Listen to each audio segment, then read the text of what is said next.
Welcome back. آغاز میں خبر یہ کہ میانمار میں 7.7 شدت کا زلزلہ آیا ہے۔ غیر ملکی میڈیا کے مطابق زلزلہ تھائی لینڈ کے دیگر علاقوں میں بھی محسوس کیا گیا ہے۔ زلزلے کی گہرائی 16 کلومیٹر اور مرکز میانمار کے شمال مغربی علاقے میں تھا۔ زلزلہ 1 منٹ تک محسوس کیا گیا اور لوگ گھروں سے باہر نکل آئے۔ زلزلے کے 12 منٹ بعد آفٹر شاکس کی شدت 6.4 ریکارڈ کی گئی۔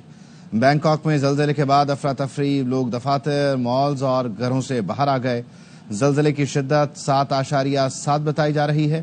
اس کی گہرائی 16 کلومیٹر اور مرکز میانمار کے شمال مغربی علاقے میں تھا۔ یہ زلزلہ 1 منٹ تک محسوس کیا گیا، لوگ گھروں سے باہر نکل آئے۔ زلزلہ تھائی لینڈ کے دیگر علاقوں میں بھی محسوس کیا گیا، البتہ زلزلے کے 12 منٹ بعد آفٹر شاکس کی شدت 6.4 ریکارڈ کی گئی۔ بینکاک میں زلزلے کے بعد افراتفری، لوگ دفاتر، مالز، گھروں سے باہر آ گئے۔ یہ کچھ مناظر آپ اپنی ٹیلی ویژن سکرینز پر دیکھ سکتے ہیں۔ زلزلے کے فوری بعد کے مناظر کہ جس میں تباہی دیکھی جا سکتی ہے۔ 7.7 شدت کا یہ زلزلہ، سڑکوں پر دراڑیں پڑ چکی ہیں، لوگ اپنے گھروں سے، دفاتر سے، مال سے باہر نکل آئے۔ بجلی صارفین کے لیے خوشخبری۔ وفاقی حکومت نے بجلی 1 روپے 71 پیسے فی یونٹ سستی کرنے کی درخواست کر دی ہے۔ وفاقی حکومت نے درخواست نیپرا میں جمع کرا دی کہ الیکٹرک سمیت تمام کمپنیوں پر کمی کا اطلاق کرنے کی استدعا کی گئی ہے۔ بجلی کی قیمت میں کمی ٹیرف سبسڈی کے ذریعے کی جائے گی۔ نیپرا اتھارٹی 4 اپریل کو حکومتی درخواست پر سماعت کرے گی۔ کمی کا اطلاق اپریل تا جون 2025 کے لیے کرنے کی تجویز ہے۔ وفاقی حکومت اس عرصے کے لیے 1 روپے 71 پیسے فی یونٹ سبسڈی فراہم کرے گی۔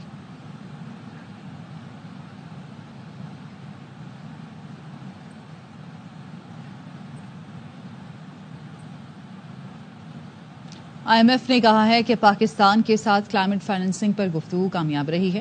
آئی ایم ایف کی ڈائریکٹر کمیونیکیشن جولی کوزیک نے نیوز کانفرنس کے دوران ایئر بائی نیوز کے سوال پر مفصل جواب دیا۔ کہا جیسے ہی آئی ایم ایف کی جانب سے پروگرام منظور ہوتا ہے، کلائمیٹ فائنینسنگ کے تحت پاکستان کو $1.3 ارب مل جائیں گے۔ November 25th of 2024, the Executive Board approved a 37-month EFF arrangement for Pakistan, and it was for $7 billion.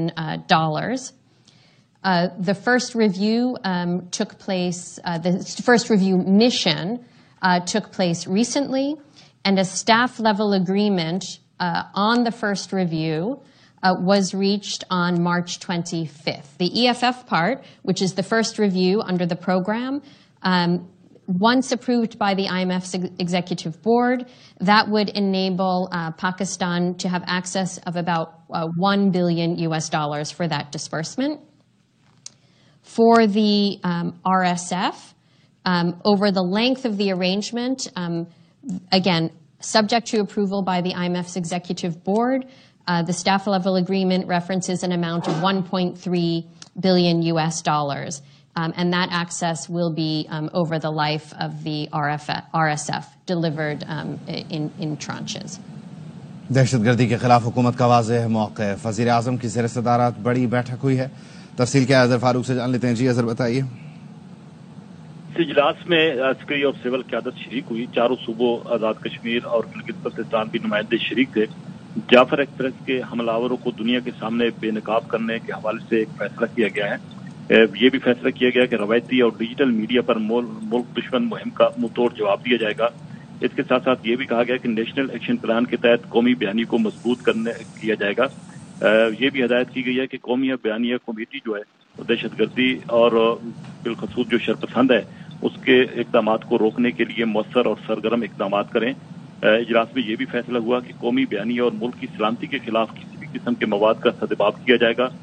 ملک کی سلامتی اور ہم آہنگی کے لیے تمام صوبوں کا تعاون جو ہے اور آپس میں جو روابط ہیں ان کو بھی بڑھانے پر اتفاق ہوا ہے۔ اس پر بھی اتفاق ہوا ہے کہ قومی بیانیے کو نوجوانوں تک پہنچانے کے لیے فلم اور ڈراموں میں ایسے قومی موضوعات اپنائے جائیں گے جس سے شرپسندوں کے بیانیوں کا مؤثر جو ہے وہ مقابلہ کیا جائے گا۔ اس کے ساتھ ساتھ سوشل میڈیا پر جھوٹی خبروں کا سدباب کرنے کے لیے بھی اقدامات کیے جائیں گے۔ قومی نصاب میں دہشت گردی کے حوالے سے آگاہی مہم جو ہے وہ بھی شامل کی جائے گی۔ اس کے ساتھ ساتھ دہشت گردی کے منفی جو معاشرتی اثرات ہیں جو اجاگر ہو رہے ہیں وہ ان کو ختم کرنے کے لیے۔ اظہر فاروق ہمیں اپڈیٹ کر رہے ہیں، بہت شکریہ اظہر۔ کوئٹہ سے آپ براہ راست مناظر دیکھ رہے تھے جہاں پر صوبائی وزراء اور ترجمان بلوچستان حکومت شاہد رند میڈیا سے مخاطب تھے، اور حالیہ جو واقعات ہیں بلوچستان کے، خاص طور پر جعفر ایکسپریس کے بعد کے جو واقعات ہیں یا کوئٹہ کا گزشتہ روز کا دھماکہ ہو، اس تمام تناظر میں گفتگو ہو رہی ہے، اور یہ واضح پیغام دیا گیا ہے صوبائی وزراء کی جانب سے کہ دہشت گردی کے پیچھے جو عناصر ہیں وہ بیرونی عناصر ہیں، اور یہاں پر جو ان کے سہولت کار ہیں ان کے خلاف بھی سخت کارروائی ہوگی۔ بیرونی عناصر کی سرپرستی میں بلوچستان میں انتشار پھیلانے کی کوشش کی جا رہی ہے۔ ظہور بلیدی نے یہ کہا، اور ان کی جانب سے یہ بھی کہا گیا کہ دہشت گردی انتشار پھیلانے پاکستان کی ترقی روکنے کی ایک سازش ہے۔ 2 روز قبل گوادر میں بس روک کر 5 مسافروں کو قتل کیا گیا، گھناؤنے عمل میں جو بھی ملوث ہیں ان کی بھی سرکوبی کی جائے گی، اور ظہور بلیدی نے اس عزم کا اعادہ کیا کہ حکومت بلوچستان نے صوبے کو دوبارہ امن کا گہوارہ بنائے گی۔ اس موقع پر شعیب نوشیروانی نے بھی گفتگو کی، اور ان کی جانب سے کہا گیا کہ دہشت گردوں کے ساتھ غیر روایتی انداز اور نئی اسٹریٹجی سے نمٹنا ہوگا۔ جب ملک صحیح سمت کی طرف گامزن ہوتا ہے تب ایسے واقعات شروع ہو جاتے ہیں۔ حکومت کی خواہش یہ ہے کہ بغیر نقصانات کے اس سارے معاملے کو حل کر لیا جائے۔ انہوں نے یقین دلایا کہ بجٹ میں کوشش کی جا رہی ہے کہ ڈائریکٹ عوام کو ریلیف بھی دیا جائے، اور اس سلسلے میں جو یہ دعویٰ کیا جاتا ہے کہ محرومیاں ہیں انہیں بھی دور کرنے کی کوشش کر لی جائے۔ ساتھ ہی انہوں نے یہ بھی کہا شعیب نوشیروانی نے کہ جو بلوچستان کی محرومی کی بات کرتے ہیں ان کے لیے دروازے کھلے ہیں، بات چیت کے لیے ہم تیار ہیں۔ کس طرح ایلیمنیٹ کیا جائے، اس کو کس طرح ختم کیا جائے، اور میں آپ کی اس بات سے ایگری کرتا ہوں، کوئی بھی شخص والنٹریلی کرپشن کر کے خود چھوڑ کر نہیں جاتا، اس کو دباؤ میں ڈال کر اس کو جو ہے بیہائنڈ دی بائر کر کے اس سے نکالا جا سکتا ہے۔ مجیب ایک پوائنٹ آپ نے احتساب کا سوال کیا، اس صوبے میں جو کرپشن کے ایشوز رہے ہیں ان سے نہ موجودہ صوبائی حکومت نے انکار کیا ہے نہ منہ پھیرا ہے، اسی لیے پہلی مرتبہ صوبے میں اینٹی کرپشن کو اسٹرینتھن کیا گیا ہے۔ گو کہ ایک پھر وہی بات آتی ہے کہ ایک چیز آپ نے اگر گزشتہ 2 سے 3 دہائیوں میں کی ہی نہیں ہے اور چند مہینے پہلے کا کام شروع کیا ہے تو اس کا رزلٹ آنے میں تھوڑا ٹائم لگے گا۔ اینٹی کرپشن کی پرفارمنس آپ کے سامنے، محدود وسائل میں ایک نئی ٹیم کے ساتھ انہوں نے اپنے کام کی ابتدا جس طرح کی ہے وہ کم از کم اگر کوئی بینچ مارک حاصل نہیں کر لیں گے لیکن کسی بہتر سمت کا تعین ضرور کر لیں گے۔ کوئی اور سوال؟ دہشت گردی کے واقعات کو خودی حملہ کو بھی نقصان پہنچایا جا رہا ہے، جس طرح ٹی بلوچ یونیورسٹی کی کوئٹہ کلاس کو بھی نشانہ دور ہوا ہے، اس سے والے عوام سلام، دیکھیں یہی وہ بات ہے جو ڈاکٹر مہر اللہ ترین کا قتل ہو یا کسی بھی کنسٹرکشن کمپنی کی مشینری کو نقصان فشری ہے، یا جس طرح میرے دوستوں نے ذکر کیا کہ باہر بیٹھی ہوئی طاقتیں یا ہاسٹائل ایجنسیز بلوچستان میں اس طرح کی سچویشن کریٹ کر کے فائدہ اٹھا رہی ہیں۔ Thank you. صوبائی وزراء اور ترجمان بلوچستان حکومت نیوز کانفرنس کر رہے تھے۔ انہوں نے کہا کہ پوری دنیا میں جعفر ایکسپریس واقعے کی مذمت کی گئی ہے۔ پرسوں گوادر میں بس روک کر 5 مسافروں کو قتل کیا گیا ہے۔ دہشت گردی انتشار پھیلانے پاکستان کی ترقی روکنے کی سازش ہے۔ جو لوگ ان واقعات میں ملوث ہیں حکومت ان کی سرکوبی کرے گی۔ جمال رئیسانی ہمیں ٹیلی فون لائن پر جوائن کریں۔ Jamal, thank you so much for your time. Shahid Rind اور صوبائی وزراء نے گفتگو کی ہے، اور ان کی جانب سے، شاہد رند کی جانب سے کہا گیا گورننس کا فقدان ہے، یا اس طرف بھی ہماری توجہ ہے، اور ساتھ ہی ساتھ جو آپ کہہ لیجئے کہ معاملات ہیں محرومی کو لے کر جو ایک نیریٹو ہے اس پر بھی بات کرنے کے لیے تیار ہے۔ اس سے بہتر آفر کیا ہو سکتی ہے کہ جہاں جو ہتھیار اٹھائے گا ہتھیار اٹھائیں گے، اور جو بات کرنا چاہتا ہے بات کرنے کے لیے بھی تیار ہیں۔ اب آپ کیا ہوتا دیکھ رہے ہیں؟ یہ آفر اس سے بہتر کچھ ہو سکتی تھی آن ٹیبل؟ دیکھیے جی، سب سے پہلے یہ جو پریس کانفرنس ہمارے صوبائی وزراء نے اور ترجمان پاکستان گورنمنٹ شاہد رند نے کیا ہے، اس میں واضح طور پر ایک پیغام دیا گیا ہے کہ دہشت گردوں کے خلاف کارروائی ٹھوس اقدامات دی جائے گی، ان کے خلاف آئینی ہاتھوں سے کارروائی کریں گے۔ ابھی جو انہوں نے پریس کانفرنس کی ہے یہ ایک واضح پیغام ہے کہ جو رول آف دا گیم ہے وہ چینج ہو گئے ہیں۔ اس میں انہوں نے واضح پیغام دیا کہ ڈیجیٹل میڈیا، سوشل میڈیا اور خاص طور پر جو عوام ہے اس کا بھی ایک رول اہم ہے اس دہشت گردی کا مقابلہ کرنے میں۔ تو لہٰذا عوام کو چاہیے کہ اپنے فوج کے ساتھ، اپنے سیکورٹی اداروں کے ساتھ، اپنے حکومت کے ساتھ ان کا ہاتھ بڑھائے، اور جو منفی پروپیگنڈا کیا جاتا ہے سوشل میڈیا پہ ہمارے نوجوانوں کے ذہنوں میں جو نفرت کی بیج ہے وہ بویا جاتا ہے، اس کے وہ رد کریں اور اس کی مذمت کریں۔ اور جہاں تک بات ہے دہشت گردوں کو ہمارے سیکورٹی فورسز آج بھی قربانی دے کے ان کو مقابلہ کر رہے ہیں۔ اور جہاں تک بات ہے مذاکرات دہشت گرد سے قتل نہیں ہوگا، ہاں ان لوگوں سے ضرور ہو سکتا ہے جو کہ پولیٹیکل انسٹیٹیوشن کے تحت آتے ہیں، ہمارے ساتھ ان گریونسز کے خلاف، بیڈ گورننس کے خلاف بیٹھتے ہیں، ان کے ساتھ ریاست اور حکومت ہر وقت جو ہے بات چیت کرنے کے لیے تیار ہے۔ اچھا، اس میں بنیادی طور پر اب آئندہ آنے والے دنوں میں آپ کیا حکمت عملی اپناتے ہوئے دیکھ رہے ہیں حکومت بلوچستان کو، وفاقی حکومت کو اور تمام اسٹیک ہولڈرز کو مل کر کہ آہنی ہاتھوں سے تو نمٹنا ہے، لیکن اس سلسلے میں ظاہر ہے بات یہ بھی کی جاتی ہے، جیسے آپ نے بھی کہا کہ لوگ ہمارے اپنے ہیں تو ان کو انگیج بھی کرنا بہت ضروری ہو جاتا ہے، بعض موقعوں پر یہ ریفرنس اور یہ حوالے بھی دیے جاتے ہیں۔ اب اس میں بیلنس رکھتے ہوئے آپ کیا فورسی کر رہے ہیں کہ کس طرح سے اس کا وے فارورڈ کیا ہے؟ دیکھیے جی، سب سے پہلے جو ایک کنفیوژن عام طور پر پورے پاکستان میں اور میڈیا میں پایا جاتا ہے کہ یہ جو جنگ لڑی جا رہی ہے یہ بلوچ حقوق کی جنگ لڑی جا رہی ہے، لیکن یہ اس جو ایجنڈا ہے، اس پروپیگنڈا کو ہمیں مسترد کرنا ہوگا۔ یہ جو جنگ ہے، PLA جیسی تنظیم جو ہتھیار استعمال کر رہے ہیں، بندوق اٹھا کے اپنا جو نظریہ ہے وہ بلوچ قوم پر مسلط کر رہے ہیں، یہ حقوق کی جنگ نہیں ہے۔ یہ ہمیں اس کو صاف اور شفاف بیان کرنا ہوگا کہ یہ صرف اور صرف دہشت گردی ہے۔ ایک معصوم کو مارنا، نہ ہی بلوچوں کو اس کا حقوق مل سکتا ہے اور نہ ہی بلوچستان آزاد ہو سکتا ہے۔ یہ جو میں سمجھتا ہوں کہ یہ ایک بالکل رد جنگ ہے۔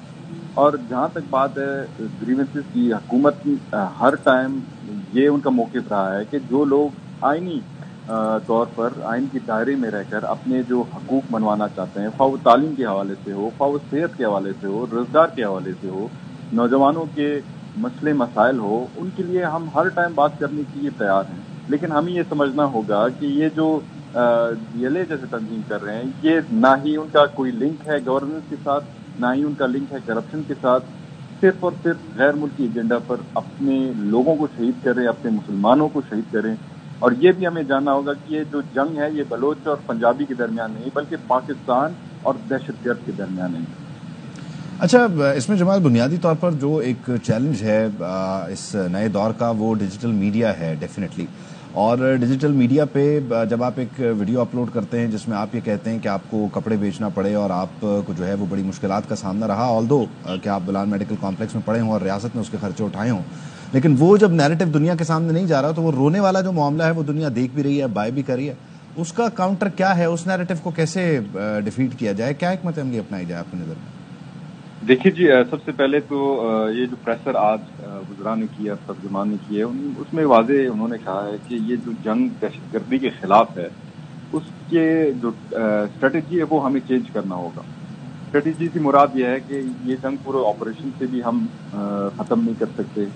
یہ جنگ ٹھیک ہے، ہمارے فورسز آن گراؤنڈ بے شک لڑ رہے ہیں دہشت گردوں کے ساتھ، لیکن ففتھ ویئر جو وار ہے اس کی طرف ہم بڑھ رہے ہیں، اور اس کا مطلب یہ ہے کہ سوشل میڈیا پہ نیریٹو بلڈنگ ہو رہی ہے، خاص طور پر اپنے سیکورٹی فورسز کے خلاف، خاص طور پر ریاست کے خلاف۔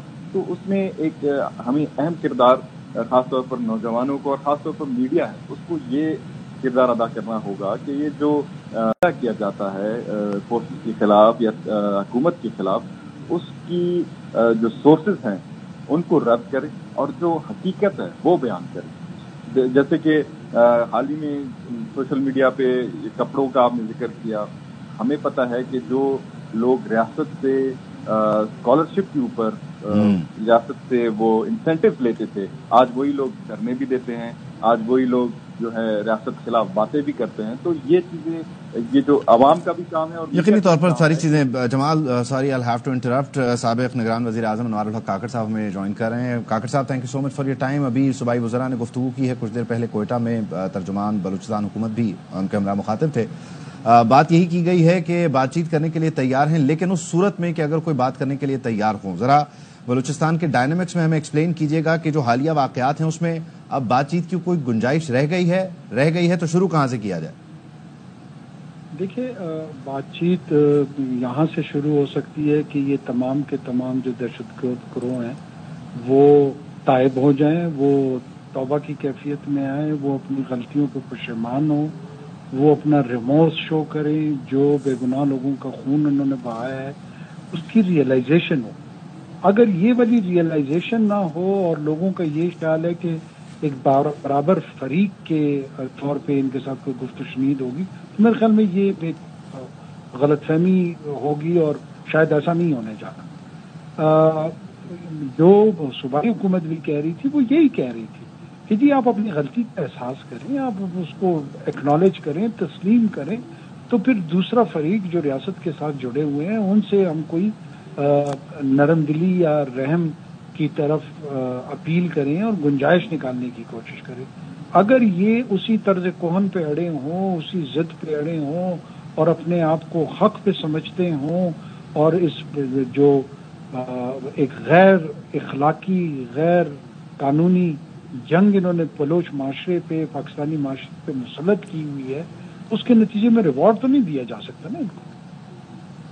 اچھا کاکڑ صاحب, اس میں بنیادی طور پر اب حکمت عملی اپنائی کیا جائے, کیونکہ جس طرح سے آپ نے بھی کہا کہ ضد پر اڑے ہوئے ہیں یا بات چیت کی بار بار دعوت کو بھی نہیں سنا گیا, نہیں مانا گیا, اور پھر یہ جو اب نیا ٹرینڈ ہے جو کہ بہت تیزی سے اب جس پر ہم دیکھتے ہیں کہ روزانہ کی بنیاد پر خبریں آ رہی ہوتی ہیں, شناختی کارڈ دیکھے, شناخت پریڈ کی لوگوں کو ٹارگٹ کیا, تو یہ ایک دراڑ, ایک خلیج پیدا کرنے کی کوشش ہے پنجاب اور بلوچستان, سندھ بلوچستان کے درمیان. اس پر قابو کیسے پایا جائے, کیا حکمت عملی اپنائی جائے؟ دیکھیں, پاکستان کی اتنی اللہ کے فضل سے ٹالرنٹ سوسائٹی ہے کہ 2 دہائیوں سے یہ ہمارے پنجابی بھائیوں کو پنجاب صوبے سے یا ایون سندھ سے ایک حد تک کے پی سے بھی اور یہاں کے بھی پشتون, سندھی, جو وہ بلوچ جو پاکستان کے ساتھ ایفیلیٹڈ ہیں, سب کو انہوں نے اٹیک کیا. لیکن سنگل واقعہ ابھی تک پنجاب سے کسی بلوچ کے خلاف, چاہے وہ ان کا ہمدرد ہو یا ان کا مخالف ہو, وہ وکٹم کے طور پہ نہیں آیا.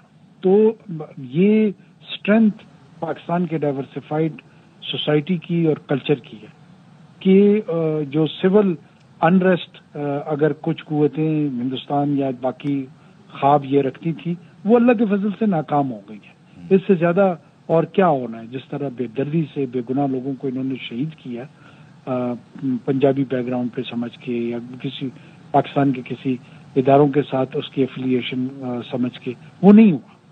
پاکستان کا جو انسٹیٹیوشنل ریسپانس ہے وہ فوکسڈ اگینسٹ ملیٹنٹس ہے. ہم بلوچوں کو ٹارگٹ نہیں کر رہے ہیں, ہم ملیٹنٹس کو ٹارگٹ کر رہے ہیں, ہم ٹیررسٹ کو ٹارگٹ کر رہے ہیں. بلوچ تو ہمارے معاشرے کا, ہمارے صوبے کا, ہمارے ملک کا ایک لازمی جزو ہے. وہ اس جزو میں وہ کردار ہمارے ساتھ ادا کر رہے ہیں.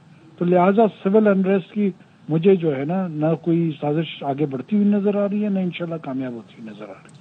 بہت شکریہ, تھینک یو سو مچ. انوار الحق کاکڑ صاحب ہمارے ساتھ موجود تھے, جمال رئیسانی نے بھی ہمیں ٹائم دیا, تھینک یو. خیبر پختونخوا میں سیکیورٹی فورسز کی کارروائیاں, 11 خوارج جہنم حاصل کر دیے گئے. شمالی وزیرستان کے علاقے میر علی میں آپریشن, 5 خوارج ٹھکانے لگا دیے گئے. میر علی میں ہی دوسری کارروائی کے دوران سیکیورٹی فورسز نے 3 مزید خوارج ہلاک کیے. میران شاہ میں 2 خوارج کو انجام تک پہنچایا گیا. ڈیرہ اسماعیل خان کے علاقے درابن میں آپریشن کے دوران 1 خارجی مارا گیا. ISPR نے بتایا ہلاک خوارج کے قبضے سے اسلحہ اور گولہ بارود برآمد ہوا. علاقے میں کلیئرنس آپریشن بھی کیا گیا.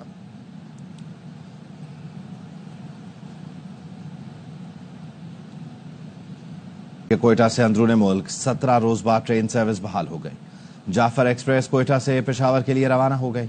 سیکیورٹی کلیئرنس کے بعد ٹرین سروس بحال کی گئی. 11 مارچ کو جعفر ایکسپریس پر حملے کے بعد ٹرین سروس معطل ہو گئی تھی.